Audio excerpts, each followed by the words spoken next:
click-through rate is incredibly important, and then view duration. Think about it. YouTube's also a business. They want to make money by what? Advertisers coming in, pumping revenue into YouTube. And if your videos keep people on that platform longer, then your videos are going to get recommended more and more and more. Hi guys, welcome to Beverage Trade Network. Let's do this now.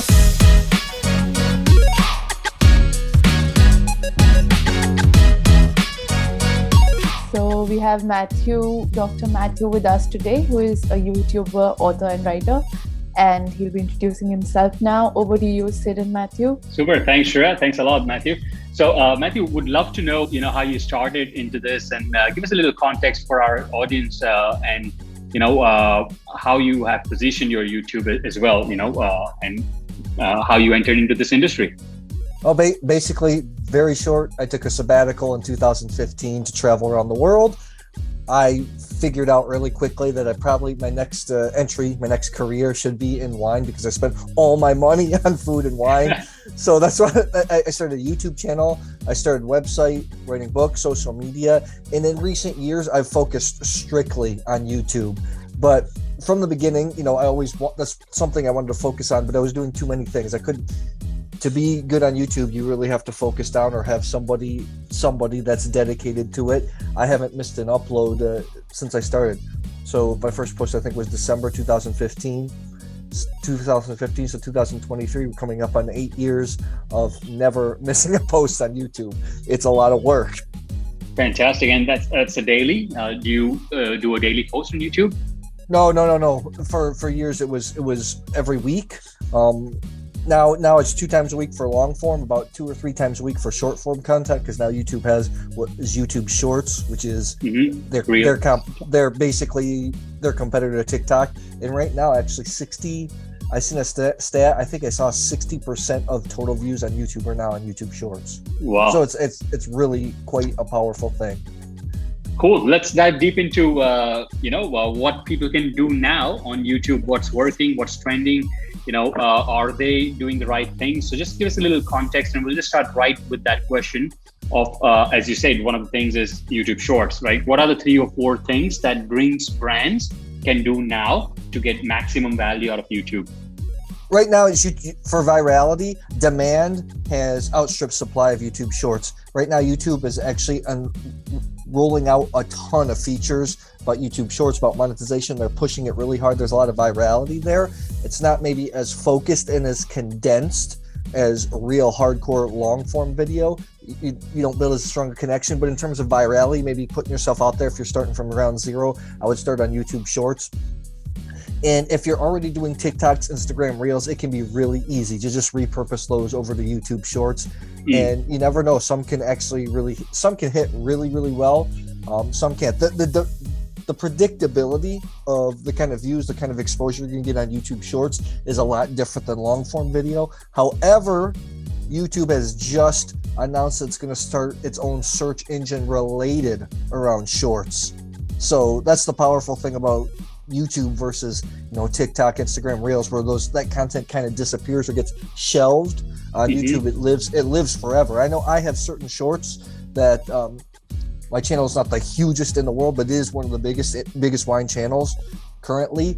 And there are some shorts that are actually getting recycled and revived and constantly getting views. So it's something that's really overlooked and can be quite useful for drinks brands. And it's something that I think on YouTube Shorts, some of the big creators were adverse to YouTube Shorts because they're dedicated to long form, good looking content. And everybody that I follow talks about how there's bigger virality with YouTube Shorts when you're just using your camera, making real simple content that most people can digest. Fantastic. Let's dive into a strategy. Let's go way at the top, right? You're starting a YouTube channel. You're this, let's say, a gin brand. You want to have an objective of creating some consumer awareness, but at the same time, you want a B2B because you're just starting out, right? You want bartenders to know about you, or you want to talk more about, the brand principles or storytelling, right? So how do you come up with, a content plan, for example, and then we can dive deep into some tactical stuff to do, SEO, you say search, right? So of us are just putting it out there, but are not thoughtful about it. Sid, I think you're 100% right. People, you have to know on YouTube what you want out of it, number one, before you even start. A lot of people throw stuff up. First of all, let's get it clear. The reason, I think I just saw a recent study with TubeBuddy, which is an application that helps read YouTube data analytics, and a huge creator. I think I saw there's over 10 million YouTube channels, registered active YouTube channels right now. Less than 1% have 100,000 subscribers. So, and if you get to 10,000 subscribers, you're already at the bottom of kind of like the top 10%. I think that's the actual stats. I have to re-look them up. Mm-hmm. So it's an incredibly difficult platform. It's the hardest by far. That's why you don't see a lot of huge accounts, especially in the drinks business. So you have to know what you want. Like you said, do you want, if you're thinking about drinks business, is it B2B? Or is it B2C? Do you want to go to consumer, or do you want the trade to know about your product? I think that's, you have to know that ahead of time. I think I saw something like 90%, something like that, something around 90% of total views on YouTube go to the top, I think 1 to 3% of channels. So number two, you got to realize that those channels that get a lot of views, like over 70% of views on YouTube come from browse and recommended, come from YouTube recommending your content. Oh, interesting. And you have to get good at the platform so your content is recommended. Search content is incredibly powerful. I think that's probably the best strategy for B2B brands, because I don't know if you're going to have B2B brands, want to get their product out there, but it's going to be really difficult to build awareness. It takes a long time to YouTube. It's a skill. You have to really, I've been doing it for 8 years. You got to take it like a profession, and you have to constantly chisel down and get good at editing, get good at content creation. So, for me, it's a little bit different. I base it all entirely on my personality. So, I've spent some time at crafting this, but for a B2B type of channel, maybe just starting with search-based content, but being okay that, it's not going to generate tons and tons of views. Understood. Just people that are looking for that kind of content specifically. Understood. So, let's say there are, you have to take it seriously, right? So there are KPIs and there are, clear things that you would want. So one, as you said, is you want YouTube to recommend your video after, let's say someone watching your video, I want them to see this video, right? So I think I have to be smart with connecting that dot, that after they see this particular video that we're recording as well, right? So that can be one objective. Second is a pure traffic SEO, sort of like top 20 sommeliers of Chicago, for example, if I'm generating B2B, right? Yeah, pure, like something like that. And then third can be a deeper into it. Like, what's a good mix? Like, what are basically where I'm going with is, what are the 5 or 6 things that you have to continually loop on to make your channel work? A channel cannot be scattered. A lot of people make the mistake of making a channel and we're going to talk about this. There's more competition on YouTube and social media than there's ever been, but there's also more eyes. There's more eyeballs. This year, I think I saw a study, 82% of all internet traffic will be from streaming video or video downloads. So video, it's incredibly powerful. You start a channel, it's got to be around specifically one topic. And you cannot think of every one video doing every single thing. One topic, one video.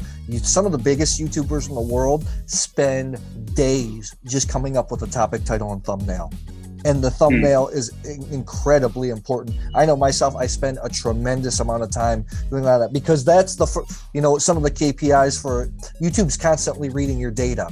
And if your channel's all over the place, it's going to really confuse the algorithm. They're not going to know who to recommend your videos to. You have to know very specifically what you want to do. So number one, you get click-through rate. Click-through rate is incredibly important, and then view duration. Think about it. YouTube's also a business. They want to make money by what? Advertisers coming in, pumping revenue into YouTube. And if your videos keep people on that platform longer, then your videos are going to get recommended more and more and more. That's why that's why you see people that stick it out get good. It's not necessarily they grow the audience, because that's not how YouTube works anymore. YouTube recommends videos, but you have to just get constantly good at reading your own data, reading your audience, and finding out what they like to create that type of content. That's why you see people that stick at it. So I think first thing is the goal number one should be stickability, right? Like that they should complete your video, or they should be like literally again and again they're hooked to that video, right? They're pretty much not stopping the video, otherwise you're going to go down. Like it's just like any other search result. YouTube is so incredibly different than Instagram, Facebook, because in the TikTok, those videos platforms, they're thrown in front of you. When you go to YouTube, like I said, 70% of views come from browse or recommended. That's when you open up your YouTube homepage or in the side panel, like them showing you videos, and the user actually has to want to click on the video. So the days in the past, when YouTube just started, like in the mid 2000s, a lot of clickbaity type stuff worked. That stuff doesn't work anymore. If people click on your video and then click off right away because it's not what they're looking for, your video is not going to get pushed at all. So let's just pause there, because you said a very good point. What they're looking for has to be shown in a thumbnail, and immediately as soon as they start has to be said that this is exactly what you searched for. So what are the tips you would give to craft that thumbnail and the first 10 seconds of the video? First of all, if you want to get good, look at what type of video that you're looking for, that you want to create. Go into the YouTube search bar, you type in like the topic, and then all those videos will come up. That's your competition. Okay. So your thumbnail just has to be better than everybody there in the competition. And what are the good characteristics of a thumbnail? YouTube is not this, that, or that, because there's so many different types of people. It depends completely on your niche, the kind of crowd that you're looking for. That's why if you're making for instance, if you're making a drinks video, let's say vodka, like vodka to mix with, to make a mixed drink, type that in, vodka mixed drinks. Look and see what comes up on the YouTube, what comes up in terms of YouTube. You look at all those thumbnails, look at the ones with the most views. Your thumbnail has to be better than that one. But that's just only your topic and thumbnail have to be better than that one. And that's only the start. I mean, YouTube now analytics has just recently released your retention in the first 30 seconds. So YouTube is basically telling you that that's a very important factor. So if people are going in and clicking off right away, that tells you your hook is not good enough and people are not going to stick around and watch the video. So, no matter how much effort, how great you think your content is, YouTube is a 100% open market. Understood. So let's say we win the thumbnail, we got them for click, we have their attention in the first 10 seconds, and they're into the 11th second, right?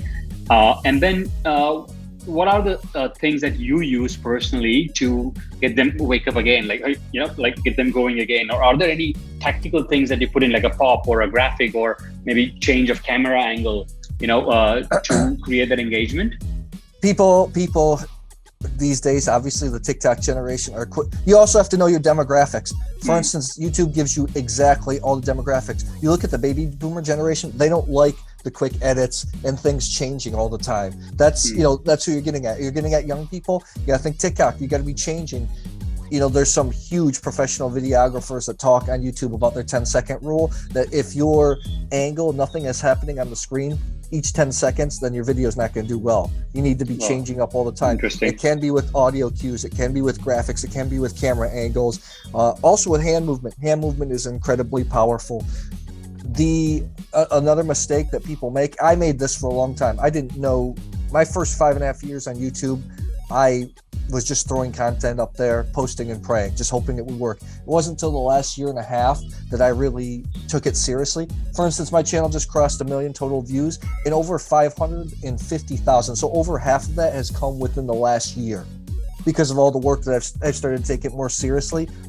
In that first 30 seconds, you got to jump right into the content. It can't be, hey guys, so in today's video, it's good to see you haven't made a video. If you're making a vodka cocktail drink, first maybe 2 seconds is like, I'm going to show you 5 different drinks you can make with this vodka.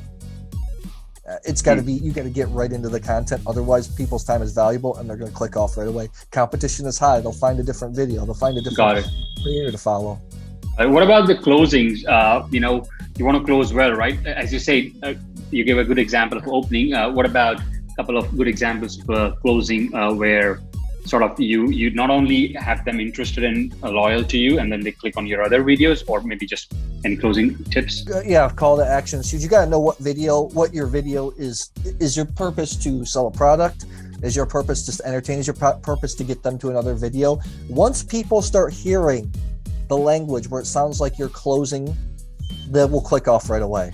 One thing that's a huge thing on YouTube, something I'm working on, is if you have stuff that you want to close on, get to it before you have the big finale of the video and just end the video. Good point. Because otherwise people are just clicking off.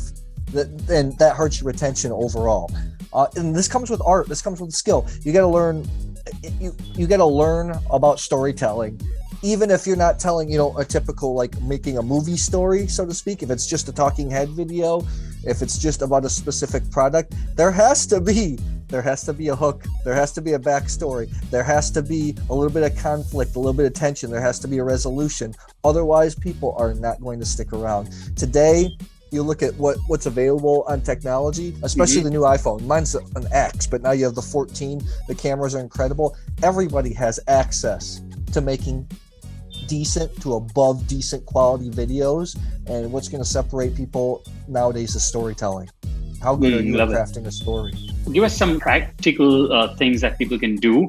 For example, which you've seen works, like 2 camera angles or changing, or maybe text pop-up, which is some elements that you think are a good stickiness element. You have to be extremely ruthless with your editing on YouTube to not waste people's time. So you have to. What do you mean by that? Ruthless meaning bad?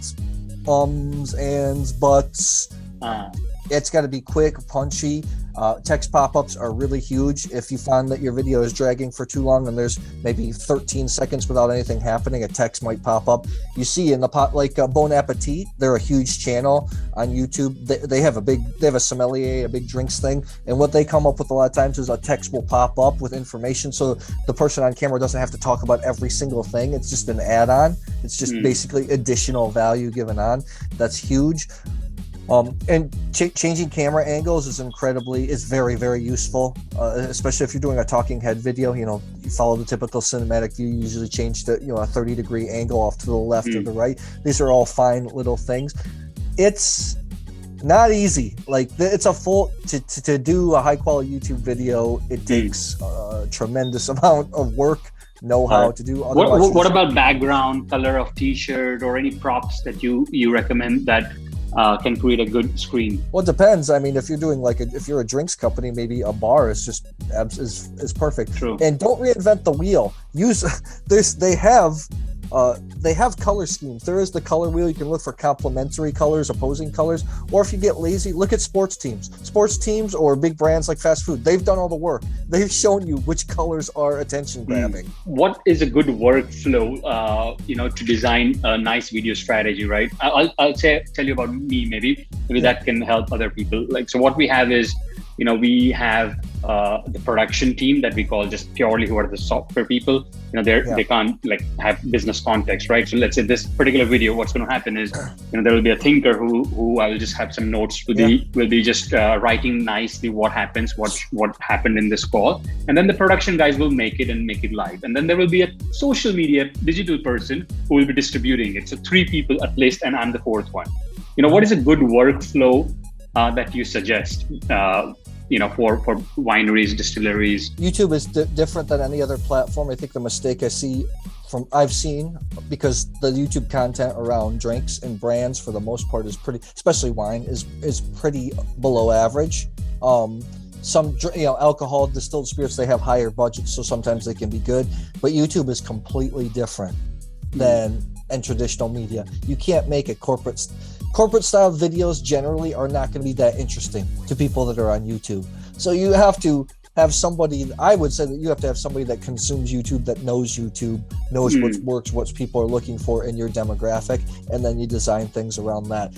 That's what I've always stuck to this. I think once somebody figures it out, in my industry, I'm more wine than I am spirits, they're going to become incredibly powerful, because that kind of information is super rare. Like if you really know how to do something, if you really know how to craft a YouTube video at the highest level, there's a reason why some of these channels make sometimes millions of dollars per month.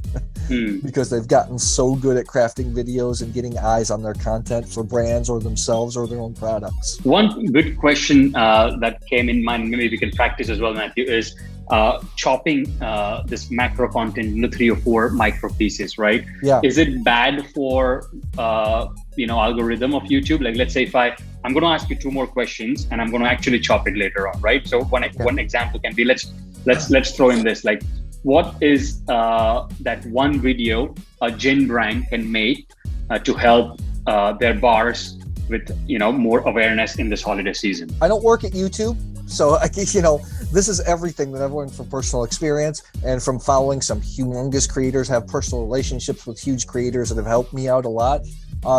I find repurposing content in the short form and long form, I've been doing it too, start recently chopping long form videos and then cutting out 30 to 45 second snippets and then uploading them to YouTube Shorts.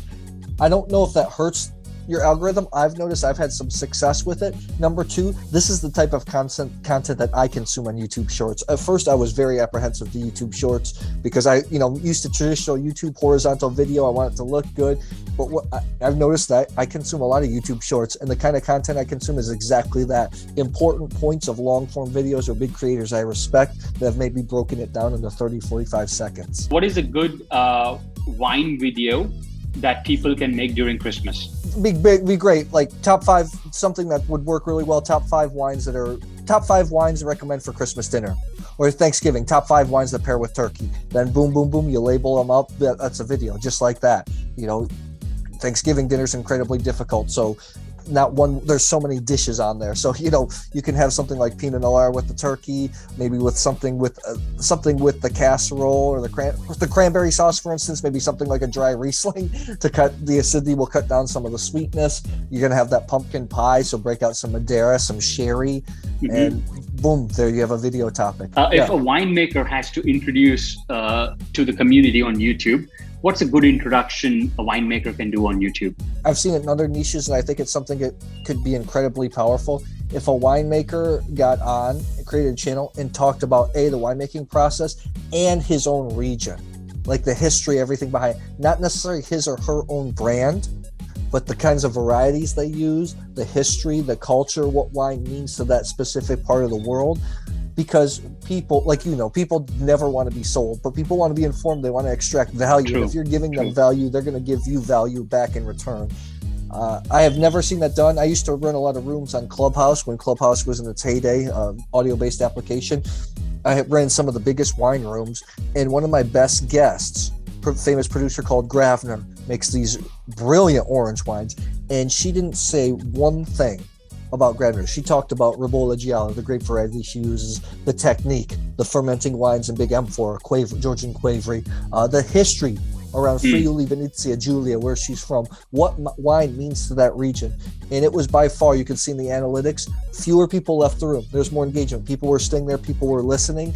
I had people reply right away that they went and bought a case of her wine. It just as a result of that. So that's something that I think could be incredibly powerful. Somebody I think could really win doing that. But again, people want direct return. Well, okay, I do this video, I'm going to get this. That's not how it works. YouTube, you better be in it for the long run. You better be in it for the long run. I have a friend right now that doesn't have a very big channel. He's in real estate. He just makes content about what it's like to live in his area in Dallas. That's a good. And just this last year, like schools, the good things, the bad things, where the nice neighborhoods, where it's the fun things to do, bars, restaurants. He has he's closed so far this year. I think I read on his Instagram 94 million in deals just this year. Because people will go, they search out the video, they see him, they pop up, they watch 3 or 4 videos on their own time, and then you know what? Who's going to be the first person they call if they're going to move to that area? They feel like they've already have a relate. That's why YouTube is so powerful. We spoke about thumbnail. I think we have to touch base a little bit about the copy as well, right? Are there any word limits that you would advise, like max 4 to 5 words in the title? And then what about you want to keep under 63 characters, because that's what YouTube 63. Otherwise, the title gets cut off. You don't want the title cut off. And the biggest mistake people make is they create titles for search, for keywords, and you have to optimize title for humans. What would be interesting for a person to click on? Break it down. Like, what do you mean by that? Let's say you're a vodka brand, like Smirnoff vodka. Like that's like someone wants Smirnoff vodka. I don't know the spirits business so well. Yeah, like you can say proof, wine. Yeah, 40 proof. Okay, like that's what they put the title. Nobody's gonna want to click that. No, I'll tell you right now, I'll never click that. Now, if it said 5 of the best mixed drinks you can make with Smirnoff vodka, that's something that I would be interested in, and I would click on. So you have to optimize the title. You have to make it interesting for a person, and this is a skill. You have to. This comes from just doing it. Are there any tools that people can put their titles in to see, how good that is? Yeah, I think I use TubeBuddy. vidIQ is also a plugin that you use on YouTube. They help you with search terms, what people are searching for. YouTube analytics are so powerful because it's linked. I mean, Google owns it. You have everything in front of you, and in the back end of YouTube on analytics now, they have what your audience is searching for. You can look and see specifically what your audience is searching for, and literally you can make a content and a title around it, right? Exactly, 100%. Just look at what people are answer. Go to I use Uber Suggest. You look at what people are searching for. You go in and see what people are searching for, and then make a video around that. Got it. What about the body? How long you recommend it should be? You have the things called, just like a newspaper, above the fold, below the fold, what's going to show up in the description before. I don't have a direct answer for that. I'm still figuring that out myself. I have put a little bit less emphasis on that recently, and then put more emphasis on the content, because YouTube allegedly has audio recognition software, and then generates the captions out of what you're saying, and that actually goes as a tag into what people are searching for on YouTube. So I've put a little bit less emphasis. I do put, maybe some keywords that I think the video should be sought after. If I'm creating a search, again, knowing exactly the type of video I'm producing. I've produced some of the most viewed videos on Corvin. It's a system to access wine, and yes, there's a lot of Corvin, a lot of wine access, wine preservation in that body, because I knew that's probably a search term video. That's a video that's going to come up on search. However, when I'm creating videos for my general overall audience, that kind of stuff is not going to matter that much, so I don't put as much emphasis on it. This, again, comes from trial and error and finding your audience. Understood. What about the comments? Are they helping the algorithm if your video has more comments? The YouTube is incredibly mysterious about this. I would think that it has something to do, because comments on YouTube are so much more rich and real if you've built a real audience than any other platform, because people are sitting there. It's much deeper. Absolutely, it's a real. I just had, and this is a common thing on every video. I had a comment today that was literally like, I didn't put it in word count, but it looks like it would be equal to 2 full pages, like in a Word document. What are some tips that you would give to encourage people to comment on that? So just you would make a little conversation. I always bring up interesting things to comment. Watch time is the more important. YouTube wants you to click on the video, to sit there and watch it. And if you want to get interesting comments, you got to create great content. Then number 2, somewhere in the video, talk about, what do you think about this? I'd love to hear your comments below. You'll know then if people are watching your content through and through, and you'll see it directly in the comment section. People will comment on it. I just released a video that's doing very well yesterday on wine competitions. Can you trust them? Because I just judged at I judge every year, several a year, but I just judged at one of the largest in Europe. And I asked that. I said, what do you think about wine competitions? Do you trust them? Do you trust somebody else? If you're a producer, do you like sending wines to competitions? And you can read it. Everybody said exactly what they think. Some real valuable stuff. And that adds value to other people that are watching your content. The most powerful thing about YouTube is the community that you build. That is true. The most powerful thing. On subscriber, right? You want to make sure that's growing as well. What are some couple of things that you do or you would advise to grow that? subscribers actually, YouTube I know this for a fact. Subscribers is something that YouTube actually kind of wants to get rid of, but they're not going to because they've tied so much. It doesn't matter because the way the algorithm works is they push out content that's interesting to you, that's not creator based anymore. What's more important is total views of the channel. That's more important than subscribers. So many things is YouTube has so many milestones and everything tagged into the subscribers, so people think of that as the most important thing. It's not. Think about you, maybe if you consume YouTube or your viewers, how many videos do you watch where you're not subscribed to the creator? True. But it constantly gets thrown in front of you if you're watching the videos for a long time. So that really doesn't matter. For a creator, it's an ego thing. It definitely is. My channel's got X amount of subscribers. But that's not something that it's something that I admit I struggle with too. Something that I focus not to focus on. I try not to focus on. True. At the end of the day, YouTube gives awards for certain milestones. Like the first one is once you hit 100,000, you get a silver play button. So then the 100,000 subscribers is less than 1% of all channels on YouTube. So it's something that people aspire for. Then you have the gold button for 1 million. I think they just released a diamond button for 15 million subs, which is, that's like. Got it. What about distribution, Matthew? What are the tools? What are some channels that you use for growing the distribution? Almost nobody wants to come over cross-platform. If you can read all your data. I read all of it. I agree. I think Instagram, Facebook pages, very small percentage. You know what the key to distribution is? Make better videos. Make better videos. So it's no point like you're trying to hammer LinkedIn or Facebook or Twitter that come here, watch my video on YouTube. It's not going to work. No, not at all. For me, that's just okay. You might get 1 or 2 people that I never heard of this guy before. I'll check it out. But think about it, Sid. If I sent you a video and I said you should watch this, there's like a little bit of internal resistance in human nature. Maybe I'll watch it. Maybe I won't. Maybe you will. Probably you won't. However, if you're in front of YouTube and you're sitting down, you're in the mood to watch YouTube, and another interesting video pops up, are you going to watch it?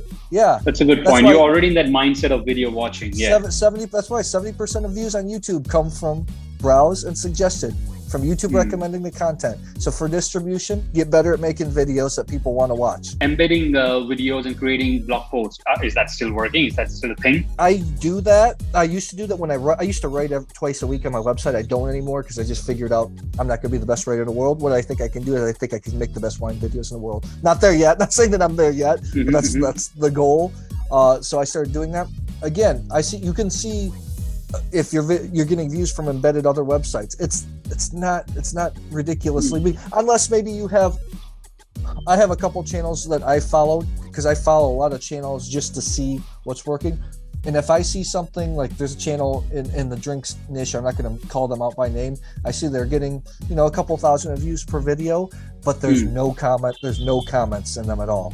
And to me, if you build a real audience, to me, that's impossible. And it's either they're sending out via a mailing list, or maybe they have a website that gets traffic. People click on it, but they're not watching the video. Then they click off right away. So that counts as a view, but that really doesn't count as maybe if it matters for you for vanity, that's fine. But understood. To me, that makes no sense. YouTube's too much work for vanity. For vanity, got it. You rather focus on just getting YouTube traffic in YouTube.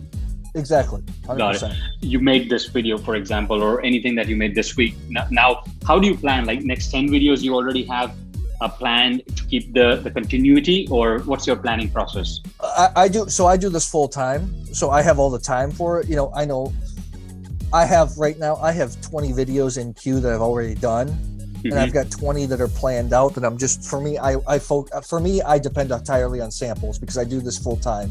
Got it. So I also get bottlenecked by different samples coming in. Like I have all my topics, waiting for this shipment. Big creators though, humongous ones, they go week by week because they read all the data of each video and then they adjust their content accordingly. This is hardcore micro stuff. I don't have, I guess, that kind of luxury at this point in time because my channel's not that huge yet, and I don't have unlimited funds where this video did well this week. Like for instance, I just did I did a growth Bordeaux versus California Cabernet video. Did awesome, but it took 6 months for me to contact all the producers and get samples. My channel doesn't generate enough revenue where after that release, okay, I'm going to go out and I'm going to just go buy all first growth Bordeaux and California cab, and do it this week. I just can't do that. Understood. So that's probably the best. That's probably like big creators. That's the best way to do it. Me, on the other hand, I'm in this for the long run. So I'd like to rather produce what I think is going to be high quality content. So I've never stressed out about videos that are coming on because I'm in this for the long run. And you know what? Some are going to hit and some are going to miss. That kind of sucks, but I just you got to focus on getting 1% better every single video. Just 1% tighter in the cut, 1% better content. Maybe for me, I do everything. I'm a one-man band. Maybe 1% better with the audio quality, with the image quality. I think you've done well. So let's wrap it up with closing remarks for brands out there. How they can monetize on YouTube. There's no secret. Everyone's like, oh, how do you monetize on YouTube? There is no secret. You look on you can search it on YouTube. There's certain ways to monetize. Embedded ads, which is YouTube, advertisers go in and pay YouTube. And then if you've reached a certain threshold on YouTube, YouTube will split that revenue with you, 55-45. But unless you're a huge channel, that is really negligible. Number two is you going outside and getting somebody to go ahead and sponsor a video.